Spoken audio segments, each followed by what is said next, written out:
In the last 15 years, the Southland landscape has seen dairying taking over much of what was traditionally sheep country.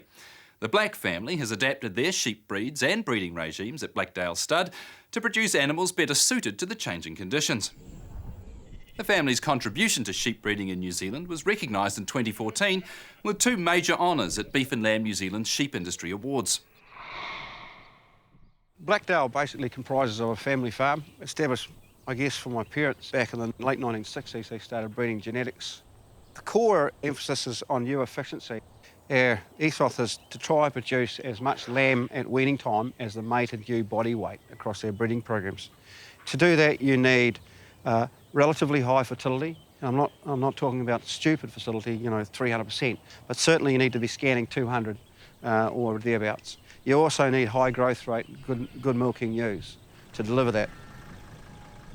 Peter and Marion have been running this place forever and live and breathe sheep genetics and farming. Mum's just been fantastic on the bookwork, and there's hours and hours of recording. And I don't think Dad's missed a lambing since he was 13 and he's 78. So he and Mum have been dedicated to the sheep game and tremendous assets. Over the years, we've gone from selecting on their performance to now, of course, we're incorporating blood tests which can give you an early indication of what an animal can do right or even do wrong. The performance recording side has gained strength, which is good. I've always liked good wool. I did wool classing, did shed classing for 7 years, and I admire good wool. And it's a bit of a sad to me that wool has lost some of its value. It's still an excellent product. So in our breeding and in our composite and in our crossbreeding, we're still trying to keep good wool. We take the view that you want wool which is free of fault, and so that it commands a good price and as good a price as you can get.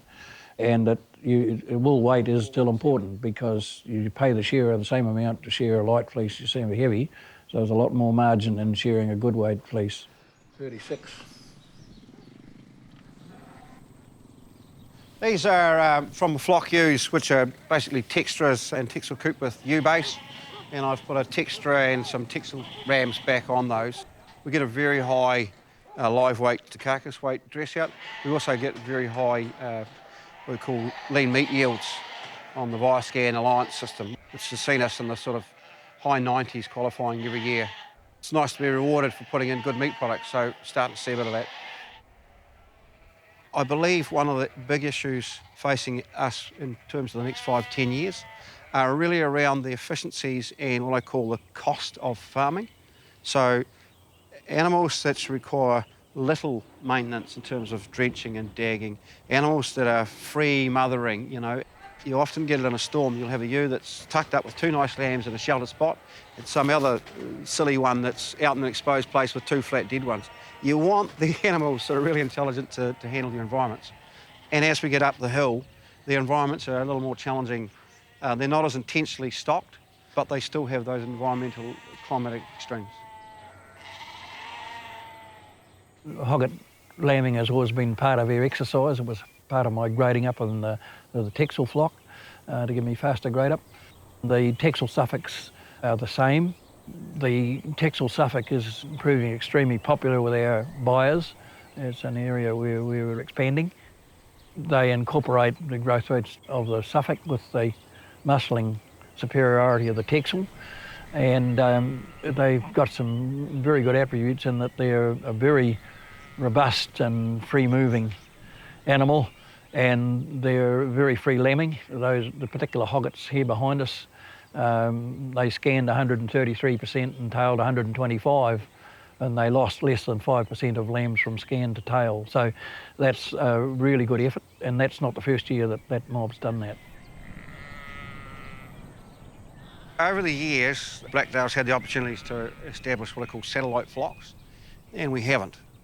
It's been a conscious decision, although I keep looking at the potential. You lose potentially the quality control of your product if you get too big without really decent processes. And so you've got to have very, very competent operators if you're going to expand into satellite flocks.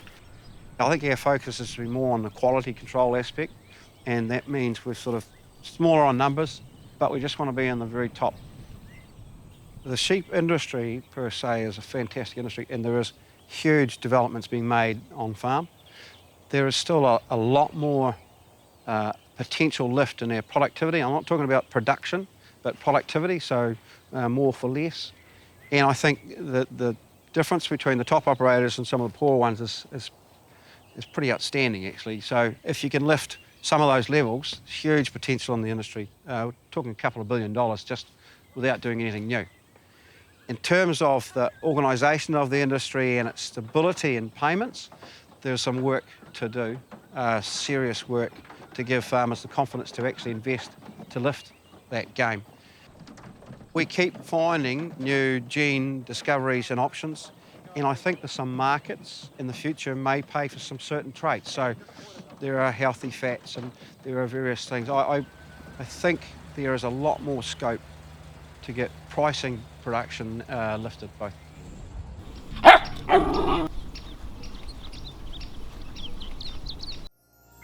This program was made with funding from New Zealand On Air.